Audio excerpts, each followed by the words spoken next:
محروم تماشا کو پھر دیدہ بینا دے، محروم تماشا کو پھر دیدہ بینا دے، دیکھا ہے جو کچھ میں نے اوروں کو بھی دکھلا دے، یا رب دل مسلم کو وہ زندہ تمنا دے، یا رب دل مسلم کو وہ زندہ تمنا دے، جو قلب کو گرما دے، جو روح کو تڑپا دے۔ ماشاءاللہ قاسم بھائی اور ان کی ٹیم بہت زیادہ مبارکباد کی مستحق ہے کہ ان لوگوں نے محنت کر کے اتنا خوبصورت پنڈال سجایا، اور ہم اپنے آنے والے معزز مہمانوں ڈاکٹر مزمل اقبال ہاشمی صاحب، راشد علی سندھو بھائی اور اسی طرح ڈاکٹر رضوان محمود صاحب کو خوش آمدید کہتے ہیں اور ان کا شکریہ ادا کرتے ہیں کہ وہ اپنا قیمتی وقت نکال کر یہاں پہ تشریف لائے۔ جزاکم اللہ خیر۔ بسم اللہ الرحمن الرحیم، ان الحمد للہ نحمده ونصلی علی رسوله الکریم، اما بعد، اعوذ باللہ من الشیطان الرجیم، واذکروا اذ انتم قلیل مستضعفون فی الارض تخافون ان یتخطفکم الناس فآواکم وأیدکم بنصرہ ورزقکم من الطیبات لعلکم تشکرون۔ ایگریرینز، آپ لوگ یہاں پہ میرے سامنے موجود ہیں، آپ وہ طلبہ جو شاید فرسٹ سیکنڈ سیمسٹر کے اسٹوڈنٹس ہوں گے، آپ آج یہاں پر موجود ہیں، ویلکم پارٹی کے نام پہ آپ آج یہاں پر جمع ہیں، اور وہ وقت بھی بہت جلد آنے والا ہے کہ جب آپ کو دعوت دی جائے گی کہ آئیے آپ کی فیئرویل پارٹی ہونے والی ہے، آپ کو بلایا جائے گا، اور زندگی کے وہ سال 4 سال آپ کے ایسے گزریں گے کہ آپ وہ جملہ بولتے ہوئے دکھائی دیں گے کہ یار ابھی تو کل کا وہ وقت تھا، ابھی تو کل ہی تو ہم یونیورسٹی کے اندر آئے تھے، 4 سال کا وقت پتہ بھی نہیں لگا۔ کیوں؟ کیونکہ یہ جملہ ہم نے بھی بولا، یہ جملہ بولتے ہوئے طلبہ کو ہم نے بھی دیکھا، اور ہم اس بات کا یقین رکھتے ہیں کہ جب آپ یہاں سے جانے لگیں گے تو یہ جملہ بولیں گے کہ زندگی کی یہ خوبصورت بہاریں کتنی جلدی گزر گئی اور پتہ ہی نہیں لگا۔ عزیز طلبہ، کچھ باتیں میں آپ کے سامنے رکھنے لگا ہوں، اور ہم لوگ سفر کر کے آپ کے پاس آئے، پورے ملک کے اندر جاتے ہیں، کچھ تجربات کی باتیں میں آپ کے ساتھ شیئر کرنے لگا ہوں۔ مجھے یقین ہے کہ ہم اگر ان کو دیکھیں گے، ان کو فالو کریں گے تو انشاءاللہ اللہ تعالی ہمیں سوچنے کا وہ انداز نصیب کریں گے کہ ہم اس دنیا کو، اس ملک پاکستان کو ایک نئے انداز کے ساتھ دیکھیں گے، اور اس پاکستان کی ترقی کے لیے اپنا کردار ادا کرنے کی جستجو بھی کریں گے۔ وہ وقت مجھے یاد ہے جب ہم یونیورسٹی کے اندر پڑھا کرتے تھے، اور یونیورسٹی کے اندر پڑھتے ہوئے یہ خبر ہمیں ملا کرتی تھی کہ پاکستان کے ایک علاقے کے اندر، پاکستان کے کسی شہر کے اندر، پاکستان کی کسی مسجد کے اندر بم بلاسٹ ہوتا ہے، اور بہت سارے لوگ، بہت سارے انسان جو اپنے آپ کو پاکستانی کہتے ہیں، وہ لوگ، ان کے لاشیں گر پڑتے ہیں، ان کی لاشیں وہاں پہ بکھر جاتی ہیں، اور پاکستان کے اندر رہنے والے لوگوں کا لہو بہایا جاتا ہے۔ مجھے وہ دن یاد ہے کہ جب یونیورسٹی کے اندر ہم خبر سنا کرتے تھے کہ باچا خان یونیورسٹی کے اندر اٹیک ہوتا ہے، اے پی ایس کا معاملہ بنتا ہے، اور طلبہ جو ہے وہ شہید کر دیے جاتے ہیں، تو ہمیں یاد ہے کہ ہمارے دل کی اور باقی طلبہ کے دلوں کی کیا کیفیت تھی۔ ہمارے دل خون کے آنسو رویا کرتے تھے، اور ہمیں اپنا جذبات، ہمارے جذبات وہ اظہار کے اندر نہیں آتے تھے کہ ہم کس طریقے سے اپنا دکھ اور اپنا درد بیان کریں کہ میرے ملک پاکستان کو تکلیف پہنچ رہی ہے، میرے ملک پاکستان کے باسی لہو ہو چکے ہیں۔ اور ہم اپنے ساتھ رہنے والے طلبہ کو بھی دیکھا کرتے تھے کہ ان کی زندگی کے اندر یہ لمحات آیا کرتے ہیں، اور یہ لمحات شاید اسٹیٹس اور دعاؤں کی نظر ہو جایا کرتے تھے، لیکن ہمارے دلوں کی کیفیت یہ ہوا کرتی تھی کہ ہماری راتوں کی نیندیں اڑ جایا کرتی تھی۔ کیوں؟ کیونکہ ہم لوگوں نے پاکستان کو کسی اور تصور کے ساتھ دیکھا تھا۔ ہمارے ساتھ رہنے والے لوگ، ہمارے ساتھ پڑھنے والے لوگ اس ملک پاکستان کے اندر رہتے ہوئے پاکستان کو، اپنے آپ کو پاکستانی کہتے تھے۔ پاکستان کے اندر رہنے والے لوگ اپنے آپ کو پاکستانی کہتے تھے۔ یہی بات مجھے آپ کو بتائی جاتی رہی، سمجھائی جاتی رہی کہ بھائی ہم پاکستان کے باسی ہیں، پاکستان کے شہری ہیں، ہم پاکستانی ہیں، لیکن ہمارا اور ان کا سوچنے کا انداز یہاں پہ فرق آتا تھا کہ ہم اپنے آپ کو پاکستانی نہیں بلکہ اپنے آپ کو پاکستان کہا کرتے تھے۔ ہم کہا کرتے تھے کہ ہم ملک پاکستان ہیں۔ جب پاکستان کے اوپر ضرب لگتی، جب پاکستان کے بچے کا لہو بہایا جاتا، تو پھر ہمارے ہمارے ہاتھ موبائل کے اوپر سٹیٹس لگانے تک محدود نہیں ہوتے تھے، بلکہ ہمارے دل خون کے آنسر ہویا کرتے تھے، کیونکہ ہم اس بات کو جانتے تھے کہ پاکستان کتنی قربانیوں کے بعد حاصل ہوا۔ عزیز سامعین اکرام، آج ہم نوجوانوں کو دیکھتے ہیں کہ آج کا نوجوان ہمیں یہ بات کی جملہ کہتا ہوا دکھائی دیتا ہے۔ ملک پاکستان کے اندر جاتے ہیں، ابھی 15 دن پہلے میں گلگت بلتستان کے اندر موجود تھا۔ پچھلے مہینے جب ہم نے یہ خبر سنی کہ کچھ لوگوں نے بلوچستان کے اندر گاڑی سے اتار کر آئی ڈی کارڈ دے کے پنجابیوں کو گولی ماری، اس وقت اس سے اگلے دن میں بلوچستان کے اندر گیا، لوگوں نے کہا آپ رک جائیں، حالات ٹھیک نہیں ہیں، آپ بلوچستان میں نہ جائیں۔ ہم نے کہا ہم بلوچستان لازمی جائیں گے تاکہ اپنے بلوچ بھائیوں کے جا کے الفاظ اور جذبات سن سکیں، ہم ان کی بات سن سکیں کہ آخر وہ کیا کہتے ہیں اور میڈیا ہمیں کیا بات دکھلاتا ہے۔ عزیز سامعین اکرام، پورے ملک پاکستان کے اندر جاتے ہیں، گلگت بلتستان سے لے کے وہ بلوچستان کے علاقے ہوں، کوئٹہ ہو، کراچی سندھ ہو، اسی طرح آزاد کشمیر ہو، خیبر پختونخوا اور باقی پورا علاقہ ہو، ہم پورے ملک پاکستان کے اندر جاتے ہیں، طلباء سے جا کے ہم ملتے ہیں۔ آج کا ہمارا نوجوان ہمیں یہ جملہ بولتا ہوا دکھائی دیتا ہے کہ بھئی آج کا نوجوان انتہائی باشعور ہے۔ آج کے نوجوان کے ذہن کو آپ مینیپولیٹ نہیں کر سکتے، آپ اس کے ذہن کو ڈائیورٹ نہیں کر سکتے۔ سوشل میڈیا نے ہمارے نوجوانوں کو باشعور بنا دیا۔ ہم کہتے ہیں کہ ہمیں اس بات کا یقین ہے کہ ہمارا نوجوان باشعور ہے، لیکن ذرا سنیے تو کہ نوجوان کس شعور کی بات کرتے ہیں۔ اگر ہم بلوچستان کے اندر جائیں تو بلوچستان کا نوجوان مجھے یہ جملہ بولتا ہوا دکھائی دیتا ہے کہ میں اگر کھڑے ہو کے لڑوں گا تو بلوچستان کے لیے لڑوں گا۔ میں کشمیر میں جاتا ہوں تو کشمیر کا نوجوان، کشمیر کا یونیورسٹی کا طالب علم میرے سامنے کھڑا ہوتا ہے اور کہتا ہے کہ میرے سامنے اگر بات کرو تو کشمیر کی بات کرو۔ پاکستان کا نوجوان، پنجاب کا نوجوان، ہمیں کچھ لوگ یہ بات کہتے ہوئے دکھائی دیتے ہیں کہ جاگ پنجابی جا کر نعرہ لگاؤ۔ ابھی پچھلے مہینے جب مہران یونیورسٹی کے طلباء سے میں سندھ کے اندر ملا تو یہ جملہ بولتے ہوئے دکھائی دیے کہ بھئی تم سندھ کی بات کرو، یہاں پہ مجھے بتاؤ کہ آج تک پنجاب کے لوگوں نے پاکستان کے لیے کیا قربانی دی ہے؟ اصل تو قربانی سندھ کے لوگوں نے دی۔ بتاؤ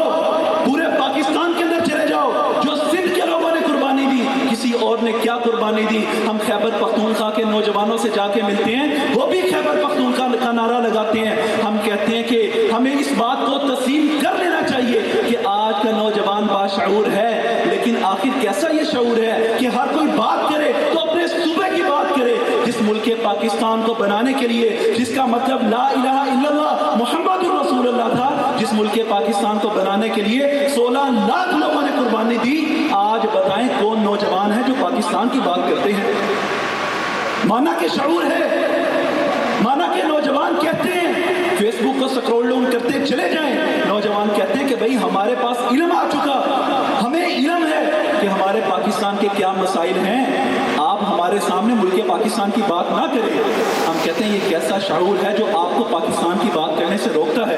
آپ کو پاکستان کی آواز بننے سے روکتا ہے۔ عزیز ساتھیوں، یہی تو فرق ہے ہم میں اور باقی لوگوں میں کہ ہمارے نوجوان مسلم اسٹوڈنٹس لیگ کے طلباء، مسلم اسٹوڈنٹس لیگ کے کارکن، مسلم اسٹوڈنٹس لیگ کے کوآرڈینیٹر جب یونیورسٹیز اور کالجز کے اندر موجود ہوتے ہیں تو عام طلباء اپنے آپ کو پاکستانی کہتے ہیں اور ہمارا نوجوان، ہمارے ساتھ چلنے والا اپنے آپ کو پاکستان کہتا ہے۔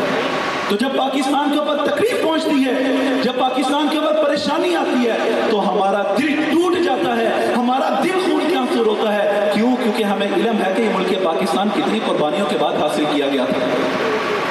عزیز سامعین اکرام، اس بات میں کوئی شک نہیں ہے کہ آج کے ملک پاکستان کے حالات خراب ہیں۔